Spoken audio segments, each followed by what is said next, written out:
episode of the Fertility Podcast with Kate Davis and I. Now, let me just tell you something about Kate. Oh dear. Because if you've been listening to this podcast a while, you'll know that it's been a couple of months since I invited Kate to join the co-hosting realms of this podcast. And I'm always learning new things about Kate. I've learned that she's climbed mountains. Today, I have learned two fascinating facts. The first being that she is the only independent UK fertility nurse consultant. So this podcast is the only UK-based fertility podcast with an independent UK fertility nurse consultant on it. I just want to point out, it really doesn't sound... Look, that there's an only in there. And not only that, whilst we're talking about onlys, I learnt today that Kate has not only met the Queen, and we were having this conversation because my mother is going to meet the Queen, but she's had the Queen at her house for tea. I have had the Queen at my house for tea. The Queen came for tea. Yeah, I know. That's amazing. Yeah, it was pretty impressive. It was the easiest way to get my children to have a day off school. Imagine that, having to go and kind of beg for a day off school, actually to say, yeah, well, the Queen's coming for tea. That really wasn't a problem. I just wanted to build Kate up a bit because we've been having lots of fun. I'm blushing. Making this podcast together. She is blushing. When we aren't always able to do it in the same place, which is what's happening right now. We watch each other on WhatsApp. We will be recording soon. Yeah.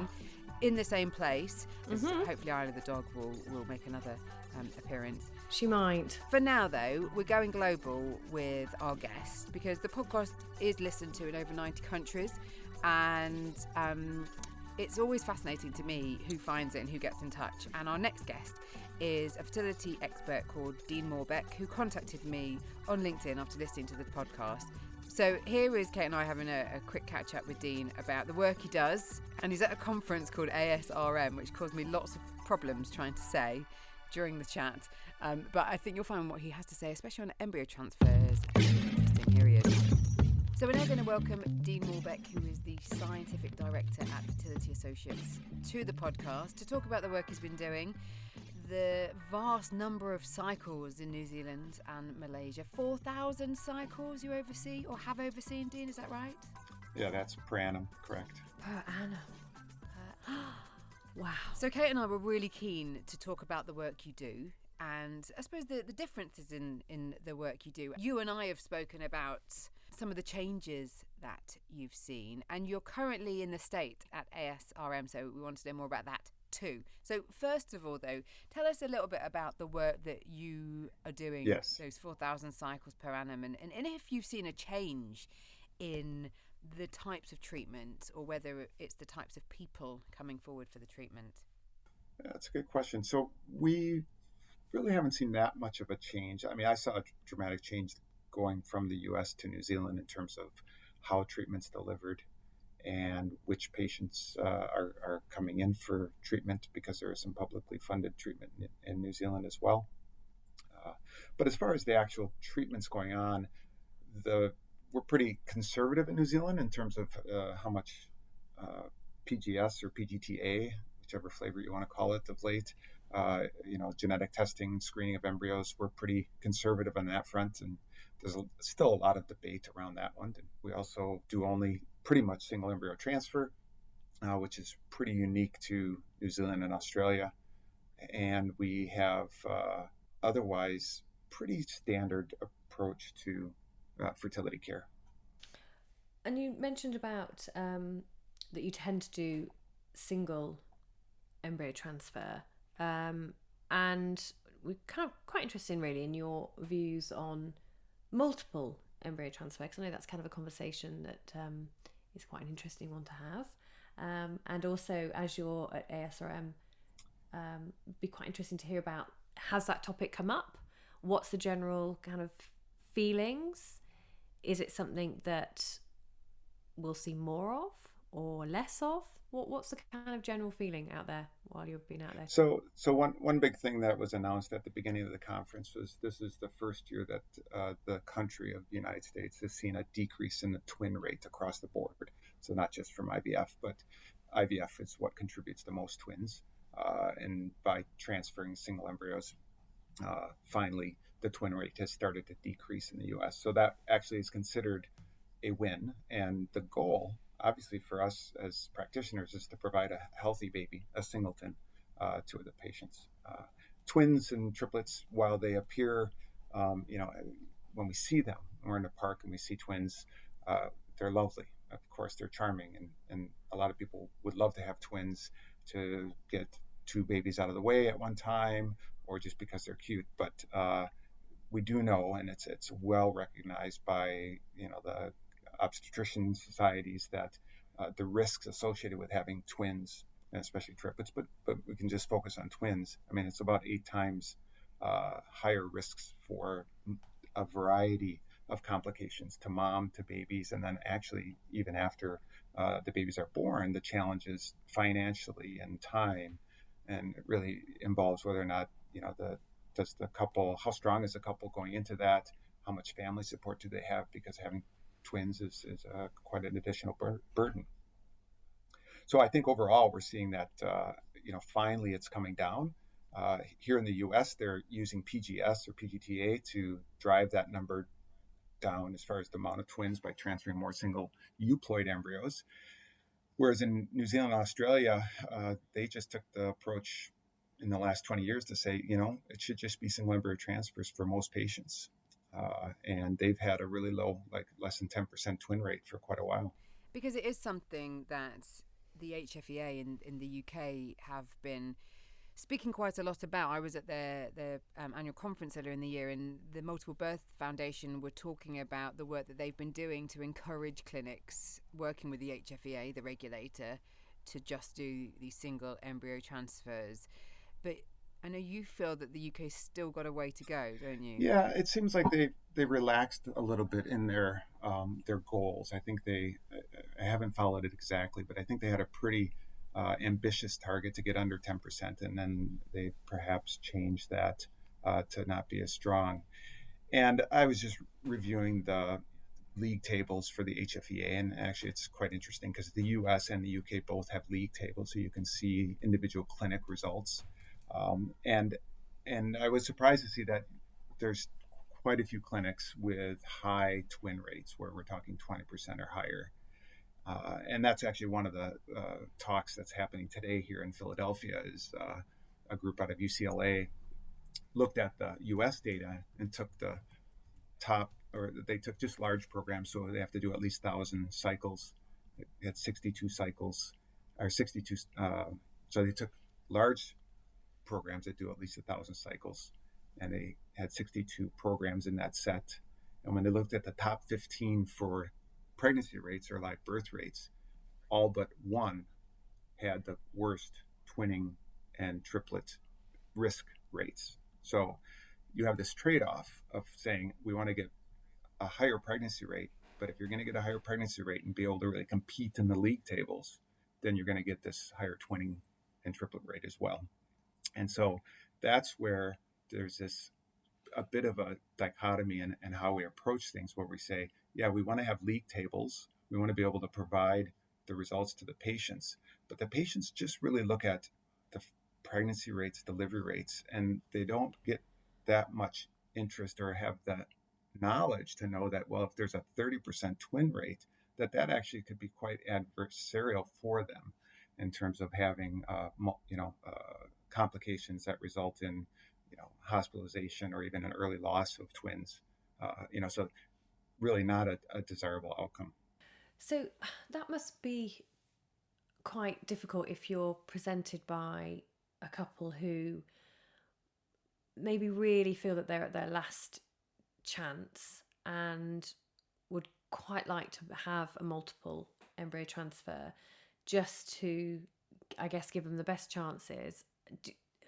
Those conversations, they must be quite difficult to have for you, having to explain the rationale understandably as to why you would not want to do that, but also, I guess, massively understanding where the patient is coming from that's sat on the other side of the table. Right. It's a great point. And I just make it clear that actually we don't have a mandatory single embryo transfer policy in New Zealand. It's more of a default that's what we transfer. And given the certain clinical situations, we may transfer two. And so actually it's 97% of women under 35 have only one embryo, and so 3% have two. So that still can happen. And that example you give is a good example. If the conditions are such that we say, yeah, there's a low likelihood of twins resulting from this. So, that's usually when a double embryo transfer occurs. There's this myth that, you're going to have a higher pregnancy rate with transferring two, but you actually have the same or even higher by transferring them consecutively. So, you may have to wait one more cycle to do a frozen embryo transfer to get that baby, but your chances then of having, an adverse outcome from twins drops considerably. Because two of my best friends who have had IVF treatment have had twins, and both of them had had failed cycles, and they decided on that attempt that was successful that they were going to have the two put in. Now, I don't know if they can't remember whether the extent of the risks were explained to them, and I know obviously there is the duty of care from the clinic to advise and explain, but I don't think from the conversations that I've had with people that have gone through that people really, when you're at that vulnerable place, that you really take on the risks. So it seems like the education, and I remember from the early days of going to open days to the clinics, there was presentations about multiple embryo transfers, but you don't take it in because you're quite far removed when you're just going to learn about this stuff. When you're at that point of the decision, and one of my friends said it happened. One of them seemed to talk about that her and her husband had quite a period of time to talk about it, and the other one talked about it being quite a rushed decision. And I'm not convinced that there is enough forewarning of the risks and education of the risks when people are so vulnerable in their want to have that outcome that we've been talking about.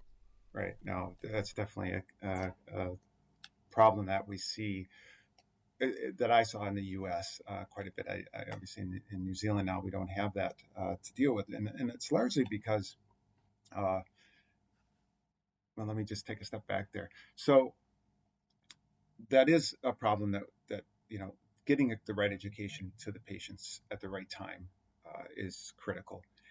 And one of the challenges we're faced with is patients come in with the idea that twins are okay, and so they have to really, it's the clinic's duty to make it clear that there are these substantial risks, and that while you'll see, beautiful twins in the park, what you don't see is, a thought bubble over a woman walking that's had a miscarriage because she had two, or had NICU and had all the extra complications. I mean, we never see those things. Those are all hidden, all of the adverse effects. All we see is the positive outcomes, because usually they're quite healthy. So that's the first step, is definitely to somehow provide better education up front.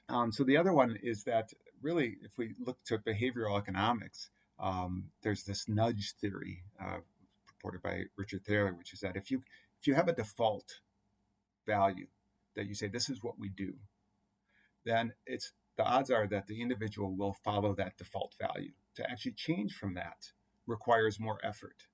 So if clinics were to say, our default is to transfer one embryo, they don't say you can't do more, but if it's just the default and they make it really clearly known, then when you go into that transfer, you're expecting to get one embryo. And only if you've really looked into things and done your research would you ask for that second one, and then hopefully get the additional education about it at that point. But we do know there's differences in how doctors and clinics look at the risk of twins. You could be cynical and say it's based on the desire to have higher pregnancy rates. I do think there are some that just really have a strong feeling of there's autonomy for the patient. They should be able to choose what they want. Twins are common. It does have increased risk. But by just offloading that to the patient to say you get to make the choice without really having the patient understand the risks, I don't think it's doing justice to the care we're providing. Yeah, I think you're absolutely right, because I don't think, thinking about the general public, I don't think they would really be thinking, oh yeah, twins and the risk that poses to their health and the baby's health, and as you say, then the financial risk. I just don't think that people generally would see that. I think they see, as you rightly said, the joy of having two twins and what that can give you, but not actually fully understand all those high risks that are present. Right. Yeah, I actually had a personal experience where my brother-in-law, they went through IVF, and They actually had triplets and delivered very early. And the two girls now are 16, and the boy didn't survive, and they were in the NICU for a long time. This was a success in the sense that they made it through it fine. They're a strong couple, but a lot of couples don't, and that's just such an extra burden to add. And you never, that's what you don't see when you see twins. You don't see how many other people are affected in a bad way from having 2 or 3 embryos put back. So what kind of conversations do you hope that you hear more of? I mean, you talked about New Zealand leading the way, advocating the selective single embryo transfer. We know that the UK are trying to educate, and the conference that I sat in was highlighting the importance of this education at all levels in the process, from the patient through to the clinic. I mean, you're at a conference at the moment, and the information is out there. Are people open to it? Are you confident that there is going to be this sea change? Yeah, we're seeing it. I saw it even before I left. So I left the U.S. 4 years ago for New Zealand, and where I was at the Mayo Clinic for 10 years, and we had seen our elective single embryo transfer rate going up considerably just by following the guidelines of the society. So the ASRM has guidelines that make it pretty clear that you should only be putting back 1 embryo on a good prognosis patient. For some reason, a lot of people think it needs to be euploid, that would help. But really, a good prognosis young patient under 35 with a good quality embryo should only have 1 back. And there's a pretty good sea change in the US happening, where there's still many more twins than in the UK, and quite a few more than in New Zealand, Australia. But I think it's just a matter of the clinics having confidence in the fact that, well, we're doing more freeze-alls. We know that we can freeze the extra embryos and have another chance, and it just means 1 more transfer as opposed to putting 2 back in on the first transfer. One thing that we are really keen to talk about on our podcast is kind of support for fertility patients, and it's such an important area, isn't it? And I think it's something that, certainly in the UK, and I don't know what it's like for you guys in New Zealand, but support is an area that I think probably within clinics maybe doesn't get quite as much attention as perhaps it should. It's yeah, you took the words right out of my mouth. It's definitely getting better, as I think our patients are pushing and are empowered and pushing for better support. So it's definitely increasing, and we've got some really, really good examples of clinics that are leading on fantastic patient support. What do you feel in general, and particularly for you in New Zealand, and also when you were in Australia? What do you feel about the support that's offered to patients, and is there enough, or could we do more? Yeah, clearly support is the next big frontier for this field, and we've been chasing after technologies that are going to keep, how do we make this better? How do we make this better? We put a lot into it, and it's gotten quite good. And there's still a lot of people that just want to focus on that. Ideally, we would want to keep patients in treatment as long as possible to give them the best chance, and that requires giving good support. And that is a tide that's also changing, that we're seeing coming around. I've envisioned it for quite a while that, really we could compare what we do in fertility treatment, where it is a lot of customer service. It's patients, but it's service oriented. And I've likened it to the hotel industry, in that we should be providing, top level service to give the best experience possible. Because what a miserable thing for people to have to go through to begin with, and then when you have, no emotional support, it's even worse. So, to answer your question though, regarding how much is there being done in New Zealand and the U.S., it's really quite spotty at this point still. I mean, New Zealand and Australia follow pretty much the UK guideline of having a counselor on staff, and that it's available for patients, but that's just not an effective way to meet the day-to-day needs of the emotional support. They're there for third party, they're there for really distressed patients, but how do you address just the well-being from the start? There's some programs in the US that are doing some innovative things. I was just at a luncheon yesterday with a psychologist who her whole focus is on couple therapy, and she's really strongly believing that that's where you start for her, is to make sure that couple is really strong to begin with. And we were just talking about the impact of the strength of the relationship on the treatment course, and how that again is a matter of patients being aware of that important variable coming into the treatment. Just picking up on that, of the strength of the couple, I had a conversation the other day with a clinic in India who put a lot of emphasis on meditation, and I don't mean literal sitting and meditating, although that is obviously a great part of a practice that is beneficial, but talking about the language that they're using from the outset with patients to enable them to have coping mechanisms in place to empower the mind and body.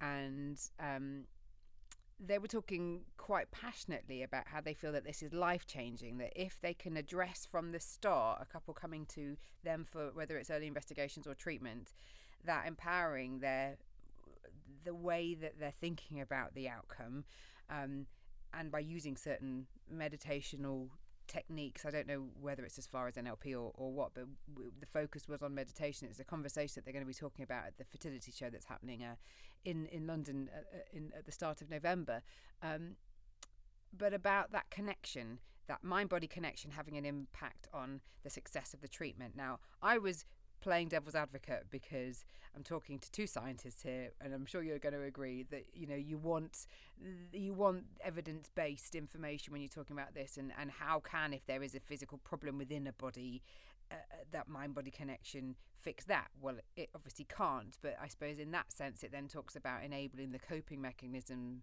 to prepare you for that outcome. Where do you sit with that kind of more holistic approach, Dean?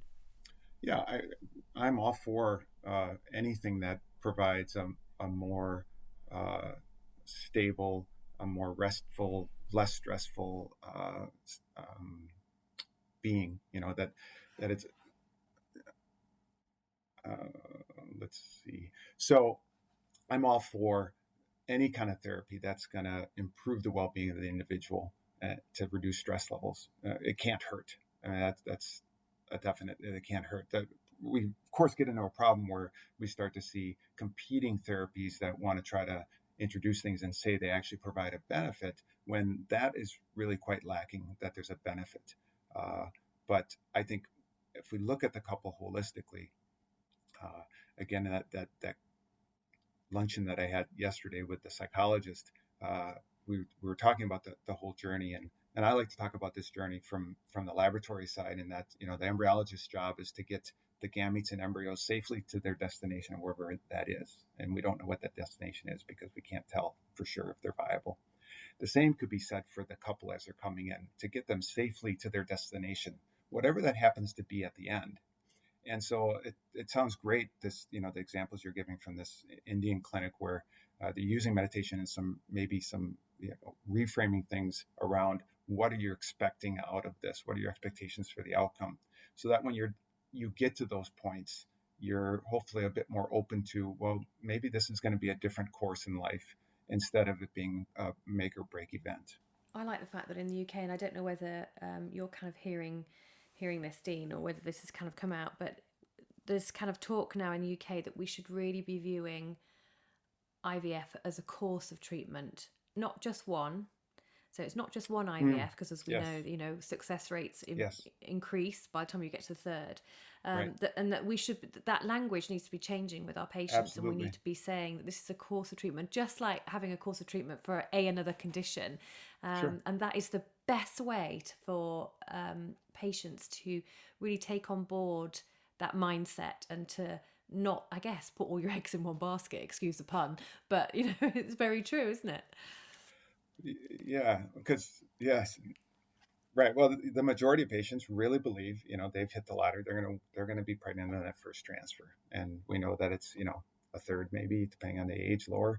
And so, no doubt, to have that expectation up front that, well, you've got a frozen embryo or more, you may have to go through another one. An analogous one that we're actually using in New Zealand is around egg freezing, for social egg freezing, because we know there's a study that came out of UCSF that showed that the biggest decisional regret for freezing eggs came about by those who had few eggs frozen.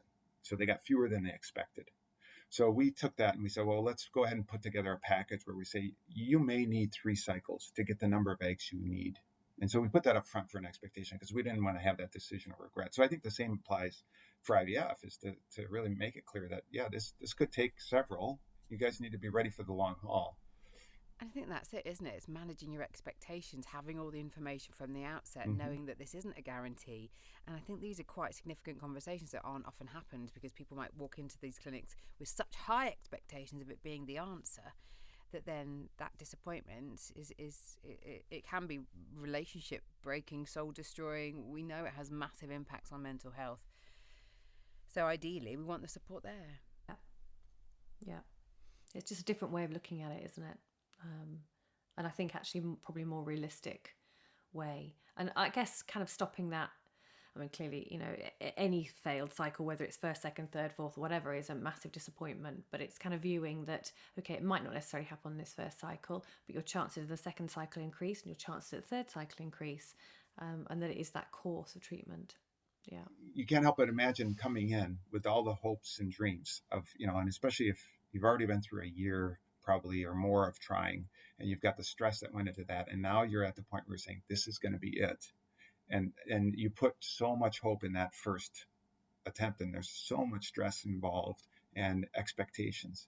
And for it to go off the rails a little bit, say the stem doesn't work and it gets canceled, or there's no fertilization. I mean, there's so much hype and expectation that I agree. You know, if we could somehow tone that down and get a bit more real about the process, the course of treatment, that would definitely be helpful. Well, on that note, I think it's been really interesting talking to you, Dean, as always, and hearing about the work that you're doing and about the difference in, I suppose, treatment around the world. It's always good because we know the podcast has a global audience, and I do like hearing from voices all over. So thank you for your time, especially as you're having a jam-packed few days at the conference. Well, you're welcome. It's been a pleasure. I learned quite a lot. I always do when we have an expert on the show. What do you think about Dean's take on, especially with the embryo transfers and the work that needs to be done to help us understand more? Really interesting. And also I love the fact that is their, in New Zealand, that is their default to put a single embryo back. But as I kind of asked the question with him, how difficult can that be with conversations of individuals who really do want, it might be the last chance, and ask to have 2 put back. And he said that they have that 3% of individuals where they will put back more than 1. And those could be in situations where couples might be at their last chance, and it makes sense to do that. So I kind of quite like the fact that it was a default, but they're still being very holistic and individualised patient care, looking at the situation in front of them and making a decision, which I think was great. Yeah. And we'll put links to Dean's contacts in the show notes, which are thefertilitypodcast.com/single embryo. All of Dean's details will be there, as will a link to the Multiple Births Foundation if you are in the UK and want to understand more about the work they do, and a link to the HFEA. Dean was referring to the different league tables, and if you are looking at choosing your clinic at the point of listening, then it's always good to go and refer back to the HFEA website. And be sure to rate, review, subscribe and share this podcast. And of course you can follow us on our socials. I'm at FertilityPoddy on Insta and Twitter. And on Instagram, I'm Your Fertility Journey, and on Twitter, I'm Fert Journey. Thank you as always for listening, and until the next time.